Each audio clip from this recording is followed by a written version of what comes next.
ایک روٹی والے کا واقعہ میں نے آپ کو سنانا ہے، اور یہ بڑے ہی مشہور و معروف بزرگ سے منسوب واقعہ ہے۔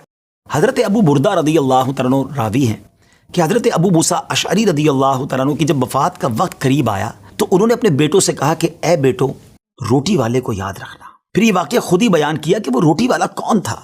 آپ نے کہا کہ ایک شخص تھا جس نے 70 سال اللہ کی عبادت کی، بڑی عبادت کی، مگر 70 سال بعد جب وہ باہر آیا تو شیطان نے اس کو بہکایا اور وہ ایک عورت کے فتنے میں مبتلا ہو گیا۔ 7 دن اور 7 راتیں وہ اس عورت کے ساتھ رہا، غلط کام ہو گئے۔ اب اس کو پھر شرمندگی ہوئی کہ یہ میں نے کیا کیا، 70 سال عبادت کی اور یہ 7 دن اور 7 راتیں میں نے گناہ میں گزار دی۔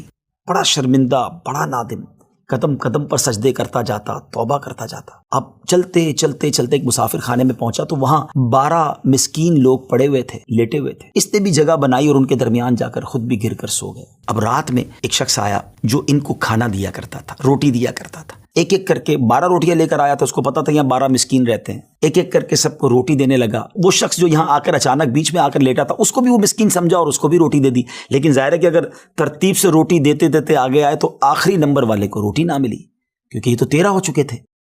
تو بانٹنے والے سے اس مسکین نے کہا کہ تم نے آج مجھے روٹی کیوں نہیں دی؟ اس نے کہا میں نے تو سب کو ایک ایک روٹی دی، کسی کو 2 نہیں دی۔ کہا تم مجھے روٹی نہیں دے رہے ہو۔ بہرحال وہ ناراض ہو گیا کہ ٹھیک ہے، پھر تم اگر یہ سمجھتے ہو کہ میں بددیانتی کر رہا ہوں تو میں تمہیں کچھ بھی نہیں دوں گا۔ یہ کہہ کر وہ شخص تو چلا گیا، مگر وہ مسکین بیچارہ بھوکا رہ گیا۔ اب وہ شخص جس نے ابھی توبہ کی تھی، پہلے 70 سال کی عبادت بھی کی ہوئی تھی، اس کو خیال آیا کہ میری وجہ سے اس مسکین کو روٹی نہیں ملی ہے۔ بھوک اسے بھی بڑی تھی، مگر اس نے وہ روٹی اسے دے دی۔ شدید بھوک لگی ہوئی تھی، رات بھر بھوک میں تڑپتا رہا اور اسی بھوک کے عالم میں صبح اس کا انتقال ہو گیا۔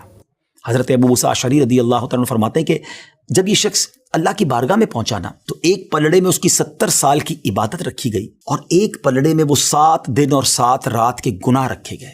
تو فرمایا کہ وہ گناہ جو تھے وہ 70 سال کی عبادت سے آگے بڑھ گئے، یعنی اب اس کے لیے گویا حکم ہو سکتا تھا کہ وہ جہنم میں جائے، مگر ان 7 دن کے گناہوں کے سامنے وہ روٹی رکھی گئی، اور اس روٹی کی برکت سے، کیونکہ وہ اخلاص کے ساتھ ایثار کی گئی تھی، مسکین کی مدد کی گئی تھی، وہ 7 دن کے بڑے بڑے گناہ معاف کر دیے گئے اور وہ جنت میں چلا گیا۔